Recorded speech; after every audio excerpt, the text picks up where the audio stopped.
প্রিয় দর্শক শ্রোতা, আজ আমি এখন এই মুহূর্তে এমন একটি জায়গায় অবস্থান করছি যেখানে রয়েছে এমন একটি প্রাণী যে গ্রামে যায়, রাস্তায় থাকুক বা না থাকুক, রাস্তার পরিবেশ পরিস্থিতি দেখলেই বোঝা যায় হ্যাঁ এই গ্রামে আসছে এরা। আমি এই শুকুরের কথা বলছি। আর এই শুকুরের সম্পূর্ণ একটি ভিডিও ফুটেজ আসবে ইনশাআল্লাহ। আপনারা দেখবেন এই শুকুর পালন লাভজনক না অলাভজনক একটি ব্যবসা, আর এরা কারা পালন করে, এদের ক্রেতাকে এবং বিক্রেতাই বা কে।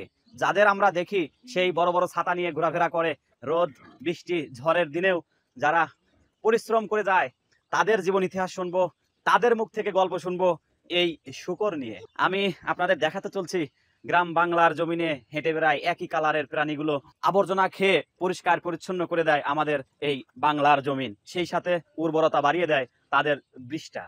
প্রিয় দর্শক, হ্যাঁ আমরা দেখতে পাচ্ছি শুকর, ছোট বড় থেকে শুরু করে মাঝারি ধরনের সবগুলোই রয়েছে এখানে। দেখতে পাচ্ছেন আপনারা, এটি একটি দল। আর আমি যদি সামনে গিয়ে দেখাই, ওই যে দেখতে পাচ্ছেন এটা আর একটা দল।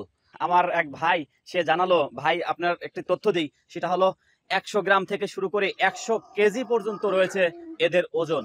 প্রিয় দর্শক, একই রকম হলেও এর ভিতর রয়েছে জাত বেজাত। তা আমি যেটা বোঝাতে চাচ্ছি, রয়েছে নারী পুরুষ। প্রিয় দর্শক, যেগুলো দেখতে পাচ্ছেন বড় বড় মোটা মোটা, সেগুলো হচ্ছে পুরুষ।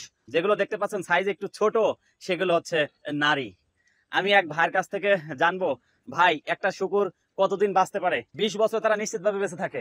আমি যদি আপনার কাছ থেকে আরেকটু জানতে চাই, এরা কি খেয়ে জীবন ধারণ করে? কচু। এর পাশাপাশি কি খায় এরা? ছালও খায়। আচ্ছা, আমি যদি আপনার কাছ থেকে জানতে চাই, এটার তো একটা মালিক রয়েছে, মালিক আপনাদের এভাবে বেতন দিয়ে এদের লালন পালন করছে, তো এই মালিক কোথায় বিক্রি করে? এদের বাংলাদেশে চলে, কারা খায় এগুলো? কারা খায়? খ্রিস্টান হিন্দুরা। হচ্ছে খ্রিস্টান হিন্দুদের কাছে এর ব্যাপক চাহিদা, তাই না? আপনাদের এই চাকরি জীবনে কোনো অভিজ্ঞতা কিংবা কোনো গল্প কাহিনী আছে যেগুলো আমাদের সাধারণ দর্শক জানবে? কতদিন ধরে এই পেশার সাথে আছেন?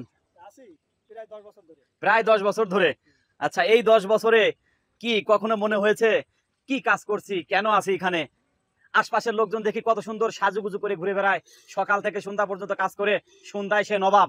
আর আমাদের সকালেও শ্রমিক, দুপুরেও শ্রমিক, রাত অবধি শ্রমিক। কখনো কি মনে হয়েছে এমন?